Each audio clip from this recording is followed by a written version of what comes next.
Hello, welcome to Virgo Philippines. So, ito yung reading natin for Virgo singles. Take only what resonates, guys. And for those of you na hindi pa nakaka-subscribe, please do subscribe na lang sa ating channel. And please do hit the notification bell. Okay, let's start the reading. This is for Virgo singles.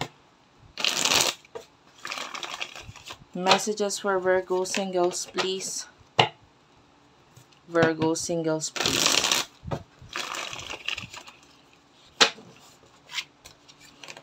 Para sa mga Virgo singles.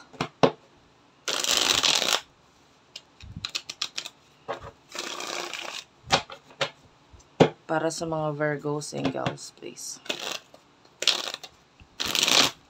Okay. Let's start your reading.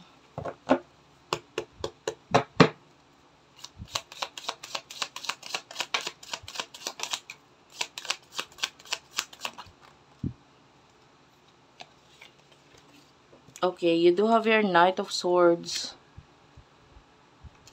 Ten of Pentacles, Five of Wands,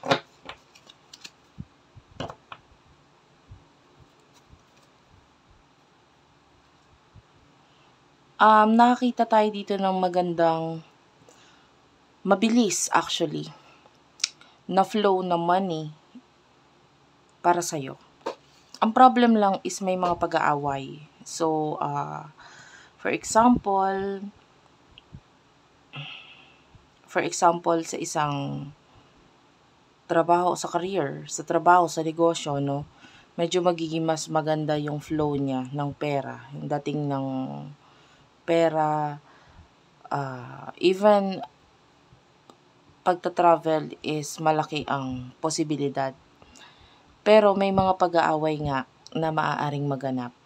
So, dahil masyadong, halimbawa, no, sa negosyo, okay, sige, maraming pera, maraming customer, kaya lang medyo nakaka-stress kasi nga, syempre, the more na mas marami ang kinikita, the more na mas nakaka-stress yung trabaho. So, ganon. Medyo nagkakaroon ng pagkakaaway dito. And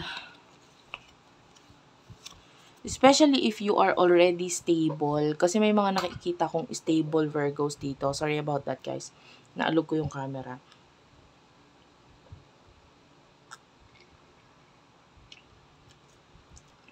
Okay. Nakita ko ng mga stable Virgos dito. Especially kung stable ka. May mga nakikita ko na iinggit sa'yo. And actually, wala ka naman pakialam dito sa mga naiinggit na to eh. But, there's a particular person na lagi nang nakamasid sa'yo tong taong to.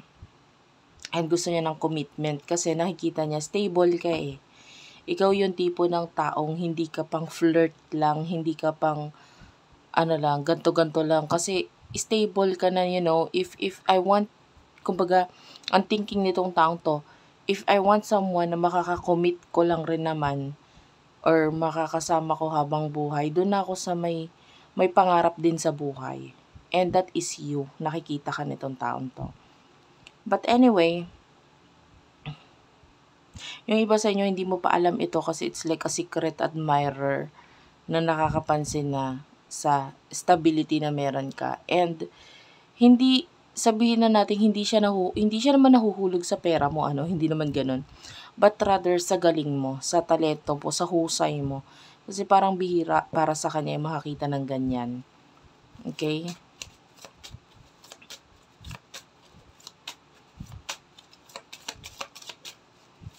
Tell me more messages for Virgo singles.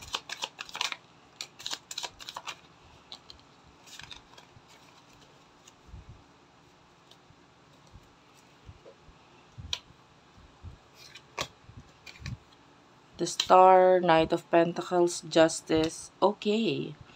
May nakikita tayong paparating na opportunity, paparating na offer sa'yo pagdating sa career. This is what you want. This is your goal. This is what you wish for.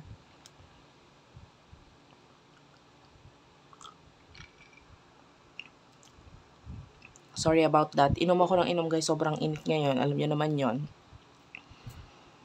Anyway, Knight of Pentacles. I can see an offer for you in the future. Or actually, pwedeng yung iba nandiyan na yung offer. Pero yung iba pwedeng papunta pa lang. This will be a very good offer for you. There's a new beginning. Ayan. Pwedeng lumabas ito as a message with the Page of Wands. I can see celebration, Three of Cups. Some of you, meron ka mga marireceive na something na pinaghirapan mo ng mga nakaraan. Maybe months or years ago. Meron ka mga marireceive na pera mo na ito dati pa. Or maybe some of you inheritance. Ayan, nakakita rin ako ng ganun. Some kind of legal matter. Ayan o, kasi with the 5 of Wands, pwedeng pinag-aawayan. So, it's like pamana yung iba na pwedeng ma-receive mo. But anyway, with the Knight of Pentacles, this is like ibinibigay na nakalaan talaga para sa'yo. Okay? And some of you, wala kang pakialam or hindi mo na masyadong pinagtutuunan ng pansin ito because you are focusing on other things.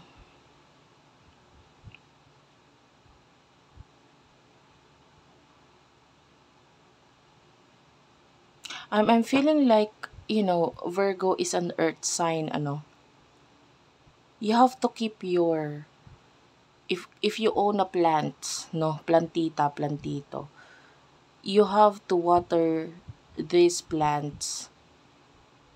Lalo ngayon, mainit, medyo dagdagan mo yung tubig. Kasi pag masaya yung plants sa paligid mo, yung buhay mo magiging masaya din. You know, because you're an earth sign. You're a very grounded person. And yung energy and yung luck, yung swerte para sa'yo is nasa mga plants around you. So, you need to water them daily. Ayan, dapat happy sila. Because the Star and the Ten of Pentacles, this is money. It's like, ganun na rin yun parang sa feng shui. But anyway, you need to make your surroundings as much as possible happy yung mga plants dito. If they are dying, medyo magkakaroon ka rin ng problem regarding money, you know. So, ito yung magiging parang sign mo or there's an upcoming problem for you na kailangan mong paghandaan. So, may mga ganun. Kailangan happy yung plants mo. Kasi pag may namamatay, may problem din na maaaring dumating sa'yo. Naisingit ko lang yun. So, for the future, hindi ko ito kukunin masyadong marami. Future for Virgo singles, please, for Virgo singles.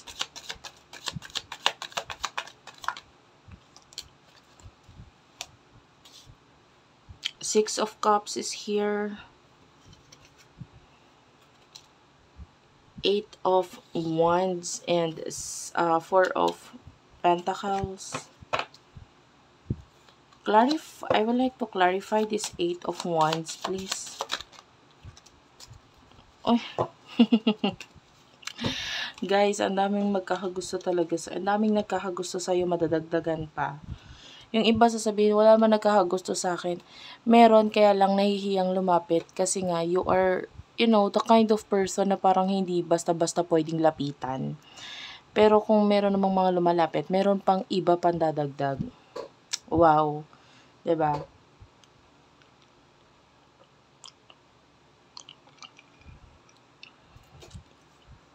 So, ang daming nag-a-admire talaga sa'yo. There's a person in the past na paparating. Nag-iipon lang siya, guys. Nag-iipon lang. Or maybe nagfo-focus siya sa money ngayon. Kasi nga, parang nakakahiya yata lumapit sa'yo na ganito lang ako. Tapos ikaw, you are the empress. You have everything. You have this kind of characteristics na hindi ako pwedeng humarap ako na hindi kita ka-level, parang gano'n, medyo mataas ka para sa akin. So, pwedeng may person na hindi nagta-take ng action, sobrang lungkot nitong person na to kasi umiiwas pa nga siya actually. This is this person.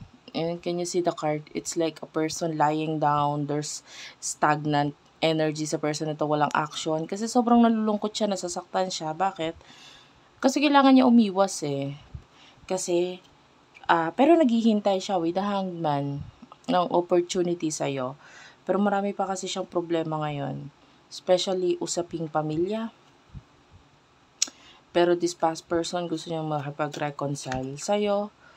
Gusto niyang mag-message sa'yo, makipag-communicate sa'yo. This is like love energy. And the death card, Scorpio energy dito sa person na ito. Maybe it feels like para sa'yo nag-end na. Pero para sa taong to, hindi pa. Okay? So, sabi ko nga, there's a lot of admirers. There's a past person, a lot of admirers, and merong someone na nag-iipon para sa'yo. And pagdating sa career, yeah, you're still blooming in the near future. Gamitin mo yung galing mo pagdating sa mga feminine kind of energy, like your talents.